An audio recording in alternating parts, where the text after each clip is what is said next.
Welcome to my YouTube channel. I'm Karen Rice and welcome back to those who have subscribed to my channel.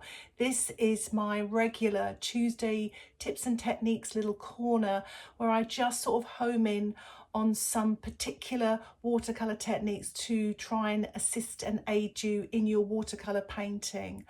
One of the things I think is really useful, and what I'd already discussed on my tutorial that I published on Sunday, was about correcting mistakes, and I thought I'd take it a little bit further and just talk about lifting off techniques. It's a really good thing to have knowledge of if you're a beginner or an improver in watercolour painting. I hope to explain it in this tutorial and show you lots of fun techniques. Lifting off provides highlights and light areas and softens edges. It really is useful for you to know these little techniques so you can apply them in your watercolour painting. And I'm going to demonstrate a little sort of sketchbook tutorial just to get you started, just to show you where you can use these techniques. And then I'm going to use an old painting that I've got just to show you that you can actually go back to your old paintings and maybe modify them and create a little bit more light. So I hope you're going to find that useful. So let's get started. Here is the reference photograph that I'll be using for this demonstration, and a full list of materials can be found in the description below along with the photo link.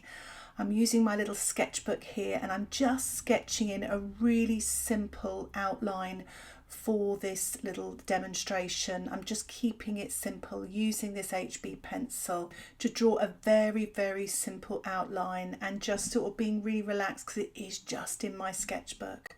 So I'm using my size 10 brush and I'm just mixing up a wash of some Cerulean, Ultramarine, touch of Payne's grey, just really lots of colour. I'm going to be painting the sky wet on dry, really nice and loose.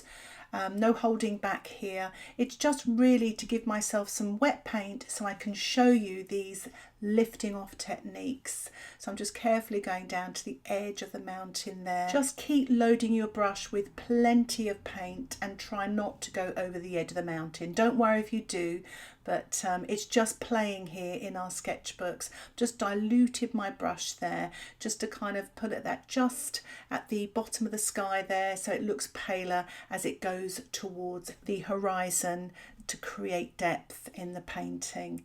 I've got a little puddle in the centre there and also at the top, so I'm just taking that off. I'm already lifting off with my brush. And I do love lifting off with a brush actually, you get lots of control. So here is just a little bit of paper towel, kitchen paper towel, and I'm just pressing gently onto the surface, the wet surface of the painting, and just literally taking off the paint.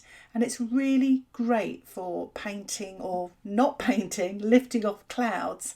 I love doing this with beginners. They're always encouraged and it gives them confidence. What I'm using now is a sponge, a natural sponge. I've rinsed it, made sure I've rinsed it and then wrung all the water out. And I'm just sort of lifting off with the sponge. It's a little bit fiddly there. I think the sponge is, because it's a sketchbook, it's quite small. So I'm just lifting off. What you get with these sponges, softer edges. The kitchen towel really lifts off paint and the paint stops moving around it, whereas with the sponge technique the paint sometimes seeps back in, so you get a lot softer edges where you get harder edges with the paper towel. Now you saw there I rinsed my brush. I always rinse my brush first, make sure it's clean, and took all the excess water off on my paper towel, and I'm just letting my brush soak up the paint. This does work better with natural haired brushes, but it does also work with synthetic brushes. But yeah, just keep repeating the process, rinsing your brush and then just letting the paint, or sorry, letting the brush soak up that wet paint. And it's quite nice for doing smaller detailed areas as well. I thought I'd combine a couple of techniques here, so I'm using the paper towel just to lift off the top part of the clouds. So you've got the bottom part where I use the brush, it's a bit softer, so it's kind of soft and merging into the sky, and the top part is where it's lightest and it looks more crisp. So I'm just doing the same here with the where I actually lifted off with the sponge as well. It's such an effective technique. It's a really nice way of painting skies, and you can mix up the techniques or you can just use one of them there. But I would advise have a practice, have some fun in your sketchbooks. I've mixed up some Payne's Grey, some Ultramarine, and a little bit of Cerulean. I'm just swishing my size 10 brush across these two pages, really nice and loose. I've just put a little bit more creamier colour here and just putting some stronger colour just towards the bottom here to create some depth in this little sketch. And what I'm going to do now is lift off some paint with a synthetic damp brush. The surface of the painting is still damp, so I'm lifting off kind of damp into damp, and just keep rinsing your brush, taking the excess water off on a paper towel and then going back in, because you get cleaner marks that way. So be patient with yourself. It really does work. It's really good for water, this, for sort of a light on water, that surface light. It's really nice. So I'm just going to let that dry naturally, and I'm just painting now the mountains. I'm not trying to copy the photograph, it's just there as a reference really, so I can show you these techniques. But I'm just using some green and some Payne's Grey, just kind of cool colours. I've even added a little bit of sort of violet colour in there, just having a little bit of fun, painting with my size 10 brush, wet on dry. It's so nice, as I said earlier, it's so lovely to paint in a sketchbook. There's something very therapeutic, very relaxing, there's no pressure, and it gives you a chance to practice techniques. So I've just added a little bit of Quinacridone gold there with my Payne's Grey and my pink, and I'm just sort of putting on that darker, creamier colour for the sort of more foreground mountains in there. This is such a fun technique. If you know my tutorials, you know I use it a lot. It's the plastic card. It's lifting off the light with the plastic card. So I'm lifting off all these distant sort of sails, and you've got to make sure your painting is damp and not wet. If it's wet, all the paint just runs back into it. So have a little practice and see how that goes. So I've allowed my painting to dry, and I'm using framing tape. You can use masking tape as well. Some papers do tear, so do make sure that yours doesn't. I will use the hairdryer on this to warm the tape up later on to soften the glue, but that doesn't always work either. So some tapes do, or some papers don't like tape. So I'm just putting this on very carefully. So what I'm doing is I'm creating my own little stencil. You can also cut out a stencil, but I always find sometimes the paint bleeds under, or the water does. So I'm just putting these sort of, to create a triangle really, on the sort of mountain area and a little bit in the water, and I'm going to lift off. Now this painting has dried. I'm not lifting off wet paint now, I'm lifting off dried paint. So it needs a little bit more work, but it does work, and that's the thing to show you. You can get lights, you can get highlights, and you can get soft edges by using this technique. So I've really cleaned my little stencil brush here, but you can use a hog hair brush, a brush maybe for use for oil painting, or an old watercolour brush. Don't use your good brushes, it will spoil them. But look at that, that paint's come off amazing. It really has lifted off really, really well. And what I do is I always make sure I take all the excess liquid off with my paper towel as well. And look at that, it's got a beautiful clean outline, so you can really lift off areas without, you don't have to use masking fluid. So, but I would recommend not using staining colours. So I use the Ultramarine, Ceruleans, a little bit of Quinacridone gold, so then they don't stain the paper as much. Something like Prussian blue or alizarin crimson may not come off as well. So I'm just putting a little bit of detail on this white sail now, just a little bit, using a bit of grey and my size 6 brush. I'm just using an old flat synthetic brush I actually use for acrylics actually, just to lift off the sort of the boat, the bottom of the boat there, and look at that, it really comes off nicely. You do have to work at it, but keep rinsing your brush in clean water, taking the excess off on a paper towel, and then just working away at that area that you want to lift off. So be patient, but it does come off quite nicely. what you get with a flat brush as well, some nice sharp edges as well. I'm just using my size 2 brush just to put a little bit of detail on this sail here, just to give it a bit of interest and just to bring the painting to life, to bring this sail forward and to create depth.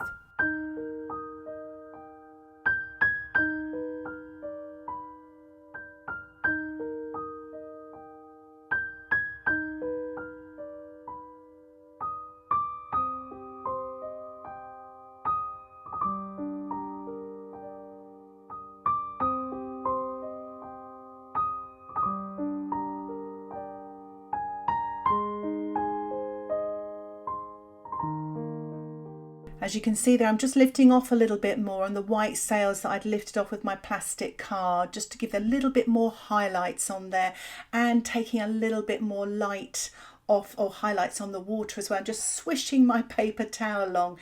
It's so effective. I really encourage you to have a go and just to practice these techniques. I'm just pulling out some light now on the larger sail there, and some of the light reflections in the water. I know it's not really in the photograph, and this is a little bit of artistic license, but it's the sort of thing that brings a little bit of life into a painting, and what better place to do it than in our sketchbooks, to have a little practice.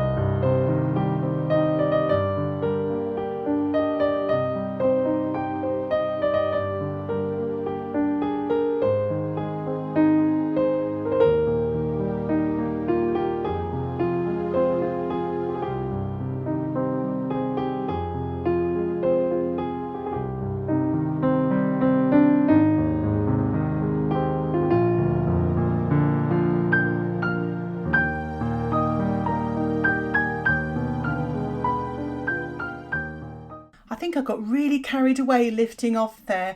I've given my painting a good blow dry, and I'm actually now scratching out with a Stanley knife, or you could use a craft knife. You have to make sure your painting is dry, otherwise it can really gouge a hole in your painting. But just less is more. It's really just to create very thin lines. They're quite sparkly, and I do find it quite ideal for water or for very thin stems and things like that. It's very effective, and it really does give that light, but remember, it is permanent, and you are actually tearing or scratching the surface of your paper. And I always say to my students that make sure this is the last thing you do in your painting, and just tell yourself, I'm only going to just do a bit and then leave it. So as you can see there, just painting that little seascape tutorial, I use lots of different ways of lifting off, either wet in wet or damp into wet or wet on dry. What I do in this demonstration now is just to show you that you can actually go back to old paintings and sort of create a little bit more highlights, lights and soft edges. I've also got the tutorial available on YouTube, and I'll put a link for that in the description below if you'd like to paint along to that as well. It's quite nice, especially for beginners, because it's just one colour, it's a tonal painting. So here is the painting here. As I said, I did this as a little demonstration with my students, but I thought I could go back to it and just pull out a little bit of highlights in the water area. I'm just using a little synthetic brush here. I've just swapped to my larger synthetic brush. It's got a nice sharp edge there, just to kind of work at the paint. I believe this may have been Indigo or Payne's Grey, this colour. I did this painting quite a while ago. I think probably about 1.5 years, 2 years ago, possibly.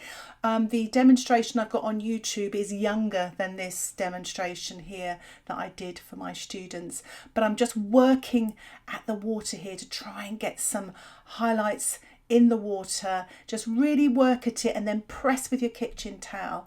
And you can really look and go back to some of your older paintings, maybe there's ones that you weren't happy with, and just to play with it. I'm not necessarily think to rescue them, but just to practice this technique and to see what happens, because there's no risk in doing this.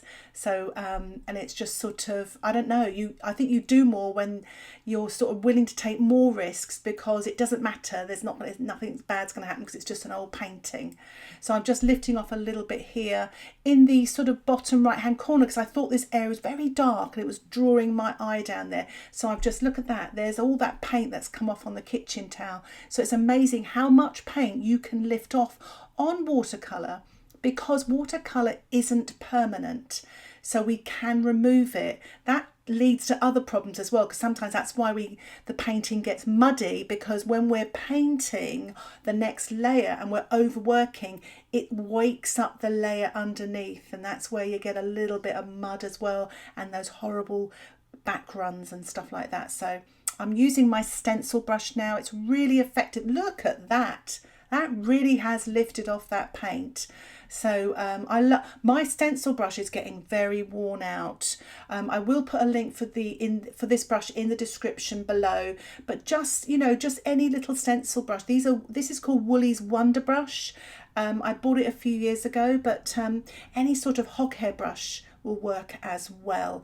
I thought I'd use my sponge now. You can use a synthetic sponge as well, works just as good, probably a little bit better actually. But I've really sort of soaked it with clean water, then wrung it all out. And now I'm working at that top left-hand area there where there's a hard edge. So this sort of technique, lifting off, can actually soften edges, and that's what I'm doing here. So I'm really working, always keep getting fresh water and just work at it gently. Your watercolour paper can take it. This is 300 grams. This is what it's made for. You know, so it's not gonna sort of do anything terrible. The only time is when you're too rough with it, it can sort of break down the surface a little bit. But you'll see that happen. As soon as that happens, stop. But look at that. I've softened that edge and I've actually created a nice light cloud. Remember, soak up that excess water, the dampness that's there. Quite pleased with that. So I've got a hard edge here on the edge of my painting that can lead your eye out of a painting. It's these little accidents that happen, happy or not so happy. We can deal with that. So again, I'm doing the same technique there. I'm just sort of working it with that clean water, giving it a little pressure with the soft sponge, and just work away at it. And then again, paper towel, make sure it's a clean paper towel. You don't want to be printing some indigo or something on there, and then just lift off. And look at that. It's really lovely. It's really got that light coming through there now. I'm really pleased with that. I'm actually pleased with the sky, because it's pushed that back and it's brought the sort of trees in the distance forward, and then the foliage in the foreground forward. I probably kind of need to work on that a little bit more. The thing is, when I've demonstrated to students, I never get a chance to finish. I'm using the scratching out again technique with my Stanley knife. Do be careful, it's a sharp blade if you're going to use craft knives or Stanley knives, and always retract the blade afterwards. Health and safety. But I'm just scratching out here some little highlights to create some sort of tree trunks or lighter trunks in the distance, and also sort of longer stems in the foreground here and there, just to create a little bit of sparkle and a little bit of detail. I've turned my painting to the side so I can paint sort of, or scratch out sort of vertical reflections of those sort of trees that I scratched in, because I find it easier to do it sideways. It's just a quirk of mine. But again, it's just to give some highlights and a little bit of sparkle in the water for the reflections. I just thought I'd put a little bit more scratching out just in that sort of middle area in the distant bank, just to finish off. So this is the painting here. Obviously I didn't do the whole painting here, and as I say, this is available on my YouTube channel, but it just shows you where you can actually scratch out highlights, you can lift off wet on dry, but you can also soften areas in the sky. It's really useful to know, and sort of scratch out little highlights. I actually really enjoyed doing that, believe it or not, because I felt there was no pressure. This was in my drawer. I sort of pulled it out and I thought, that'll be a good good one to show you these techniques. And this is my little sketchbook. I love this little sketchbook. It's got all my little sketchbook YouTube watercolour paintings in there. Just to show you here, that's one I just did recently. That was the one with the cling film, and my Christmas baubles as well. Oh, I love doing that one there with the little pink wild flowers there. And that was my daisies. I think that was the first one I did in this sketchbook actually. It was a photograph I took last summer. That's what's so good about sketchbooks, so you can practice your techniques and your colour mixing. I really recommend it, and it loosens you up. But yeah, that was today's tutorial. It was really nice and simple, but it shows you the lifting off with the clouds, with the paper towel, the damp sponge and the damp brush to lift off while the paint's wet. Also to lift off with the plastic card when the paint's damp. You don't want that too wet.